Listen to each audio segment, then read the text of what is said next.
Hello and welcome to this Hurricane Florence update. It's quite after midnight, so I'm not going to make this a very long update, but I want to make this update because it's very important. All right, we're just going to talk about Hurricane Florence right here, and as of 2 a.m., this is the latest advisory we have. Like I said, it's in the wee hours of the morning, um, but Hurricane Florence is a Category 4 hurricane. Maximum sustained winds are 140 miles an hour, and the minimum central pressure is 946 millibars. And this is the track. Hurricane warnings have been posted for North Carolina, South Carolina, most of South Carolina. Hurricane watches are in effect for part of South Carolina and part of Virginia, the Virginia coastline as well. And this is going to be a devastating natural storm, as we know, natural disaster, as we know.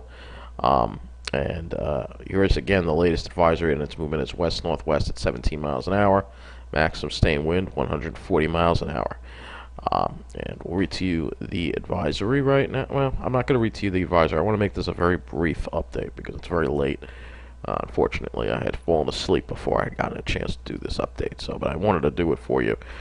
Because it's very important that we talk about it. So let's take a look at the models here.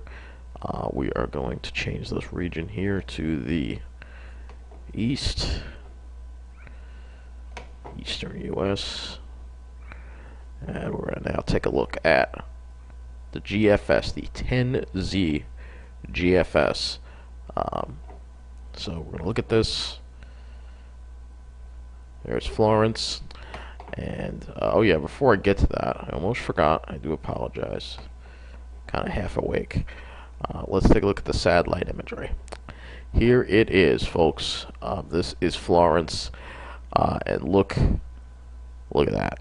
This thing is a monster. It looks huge, too, by the way. And you can see here, look at that. Look at that convection just continuing to this is a very healthy storm, and it's going to strengthen. I still think we're going to see this strengthen up to a Category 5 because it's moving over even warmer water, and it's got all the fuel it needs to gain all the strength it needs. All right, now let's look at the models. All right, so we're going to look at the GFS, and here it is on the GFS. So let's put this into motion. Let's move this ahead. Here's Wednesday. And it's, according to the GFS, it's going to make a landfall sometime Thursday evening. Looks like Thursday evening in the North Carolina. Looks like that Wilmington area of North Carolina there is going to be devastating for this area. All right, and you can see here that it's going to actually stall right over here, which is very bad. It's going to stall Friday, and then what's going to happen? It's going to retrograde. It's going to move southwestward down the coast into South Carolina. This is the GFS run now, and it's actually taking it almost into Georgia before dissipating it somewhere between Georgia and South Carolina. And then bringing the remnants, or whatever the remnants are, up the coast. That is the GFS. All right, so we're going to now look at the wind field for this, because I'm sure the wind is going to be really something. Alright, so here we go. Here's the wind field. So here it comes, it approaches, and I know it's going to be strengthening. It's going to be strengthening all the way till it gets to the shore. I know it. And like I said, I think this thing could be a Category 5. It could be, like I said, one of the strongest landfalling hurricanes ever on the East Coast, north of South Carolina. So there you go. The 100+ mile an hour winds are going to lash North Carolina, and then it moves, and then it does weaken because some of it's partially inland. So by the time it gets to South Carolina, it does weaken. It probably weakens to a Category 3 or Category 2, and then it moves inland. It dissipates. All right, so that is the GFS run. I'll take a look at the Euro run.